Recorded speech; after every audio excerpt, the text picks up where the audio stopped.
ఆంధ్రప్రదేశ్ రాజకీయాల్లో ఎప్పుడు dialogue వార్తో heat పుట్టించే నియోజకవర్గం ఏదైనా ఉంది అంటే అది సర్వేపల్లి. ఇక్కడ రాజకీయాలు కాకాని వర్సెస్ సోమిరెడ్డిగా ఉంటూ వస్తుంది. ఇద్దరి మధ్య పచ్చగడ్డి వేస్తే బగ్గుమనే పరిస్థితులు కనిపిస్తుంటాయి. నువ్వా నేనా అన్నట్లు రాజకీయం రంజుగా సాగుతుంటుంది. ఈసారి కూడా గరం గరం రాజకీయాలకు క్యారఫ్గా సర్వేపల్లి మారిపోయింది. రాజకీయంగా ఆధిపత్యం సాధించేందుకు ఎన్నికలతో సంబంధం లేకుండా వైసీపీ, టీడీపీ కీలక నేతలైన కాకాని, సోమిరెడ్డి పోటీ పడుతుంటారు. ఇక అసలు సిసలైన సమరం వచ్చిందంటే పరిస్థితులు ఎలా ఉంటాయో అర్థం చేసుకోవచ్చు. ఇప్పుడు ఎలక్షన్ షెడ్యూల్ ఇంకా రాకపోయినా సర్వేపల్లి రాజకీయం గరంగరంగా మారిపోయింది.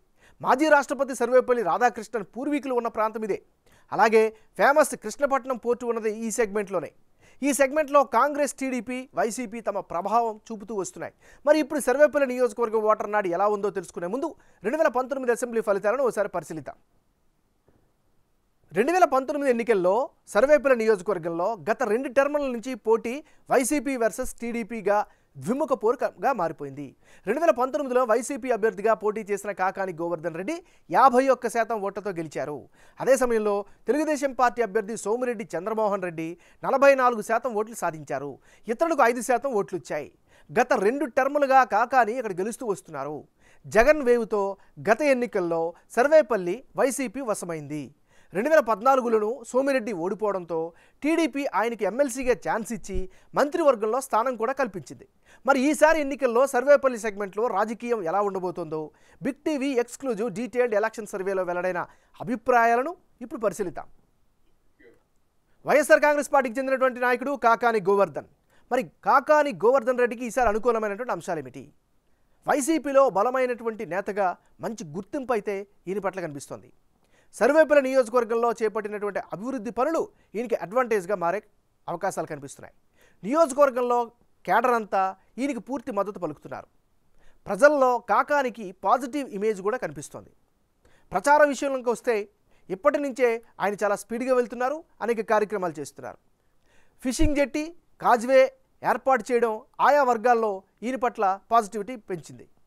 ప్రభుత్వ స్కూళ్ళలో సౌకర్యాలు మెరుగుపరచడం కూడా ఈయనకు ఒక అదనపు ఆకర్షణగా చెప్పుకోవచ్చు.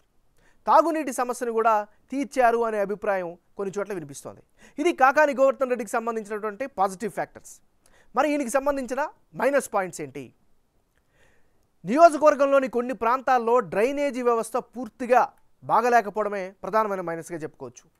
పరిశ్రమల కారణంగా ముత్కూరు, తోటపల్లి, గూడూరు మండలాల్లో అనారోగ్య సమస్యలు అయితే వెంటాడుతున్నాయి. ఇది ఒక ప్రధానమైన మైనస్గా చెప్పుకోవచ్చు. ఇది ఈయనకి సంబంధించినటువంటి ప్లస్లు, మైనస్లు. తెలుగుదేశం పార్టీకి చెందినటువంటి నాయకుడు సోమిరెడ్డి చంద్రమోహన్ రెడ్డి. సోమిరెడ్డి చంద్రమోహన్ రెడ్డికి అనుకూలమైనటువంటి అంశాలు ఏమిటి? తెలుగుదేశం పార్టీలో కీలక నేతగా, సీనియర్ నేతగా ఆయనకైతే గుర్తింపు ఉంది. వరుసగా ఎన్నికల్లో ఓడిపోతున్నారు అనేటటువంటి సానుభూతి ఫ్యాక్టర్ కూడా నియోజకవర్గంలో బలంగా వినిపిస్తోంది. నియోజకవర్గ అభివృద్ధి కోసం ఎప్పుడు ముందుంటారు, పోరాటం చేస్తూ ఉంటారు. అధికార పక్షాన్ని అవకాశం వచ్చిన ప్రతిసారి నిలదీస్తూ ఉండడంతో ప్రజల్లో పాజిటివ్ ఇమేజ్ అయితే కనిపిస్తోంది. మరోవైపు ఈసారి జనసేన పార్టీతో పొత్తు ఓటు షేర్ పెంచే ఛాన్సెస్ కనిపిస్తున్నాయి. ఇది సోమిరెడ్డి చంద్రమోహన్ రెడ్డికి ఉండేటటువంటి అనుకూలమైనటువంటి అంశాలు. మరి మైనస్ పాయింట్స్ ఏంటో కనుక పరిశీలిస్తే ఈ నియోజకవర్గంలో బలమైన ప్రత్యర్థిని ఎలా ఢీకొంటారు అనేటటువంటి అనుమానం అయితే సర్వత్రా వ్యక్తమవుతుంది. ఇది ఈయనకి సంబంధించినటువంటి ప్లస్లు, మైనస్లు. రానున్న ఎన్నికల్లో సర్వేపల్లి నియోజకవర్గంలో ఎవరెవరు బరిలో ఉంటే ఫలితాలు ఏ విధంగా వచ్చే అవకాశం ఉందో పరిశీలిద్దాం. కాకాని గోవర్ధన్ రెడ్డి వర్సెస్ సోమిరెడ్డి చంద్రమోహన్ రెడ్డి. వీళ్ళిద్దరు కనుక బరిలో ఉంటే ఎప్పటికిప్పుడు సర్వేపల్లి నియోజకవర్గంలో ఎన్నికలు జరిగితే కాస్తంత వైసీపీకే ఎడ్జ్ కనిపిస్తోంది. వైసీపీ అభ్యర్థిగా పోటీ చేసే కాకాని గోవర్ధన్ రెడ్డికి 49% ఓట్లు, టీడీపీ అభ్యర్థి సోమిరెడ్డి చంద్రమోహన్ రెడ్డికి 46% ఓట్లు, ఇతరులకు 5% ఓట్లు వచ్చే ఛాన్సెస్ ఉన్నట్లు బిగ్ టీవీ సర్వేలో తెలుస్తోంది. అయితే ఇది ఇప్పటి సమీకరణాల ప్రకారమే. కానీ ఎన్నికల నాటికి సర్వేపల్లి రాజకీయం మారే పరిస్థితులు కూడా కనిపిస్తున్నాయి. అదే సమయంలో Chandrababu effect, TDP wave, Janasena పొత్తుల వ్యవహారం మరింతగా వర్కౌట్ అయితే పరిస్థితులు ఎటువైపైనా ఉండే అవకాశం కూడా లేకపోలేదు. నిజానికి ఈ సర్వేపల్లి సెగ్మెంట్ 2009కి ముందు కాంగ్రెస్కు కంచుకోట. ఆ తర్వాత ఓటు బ్యాంకు అంతా వైఎస్ఆర్ కాంగ్రెస్ పార్టీ వైపు షిఫ్ట్ అయింది. అదే పోల్ సినారియో ప్రతి ఎన్నికల్లో కనిపిస్తోంది. కాకాని గోవర్ధన్ రెడ్డి చేపట్టిన అభివృద్ధి పనులు ఎన్నికల్లో కీలకంగా పనిచేయబోతున్నట్లు సర్వేలో తెలుస్తోంది. ఫిషింగ్ జెట్టి, కాజ్వే లాంటి పనులు ఉపయోగపడనున్నాయి.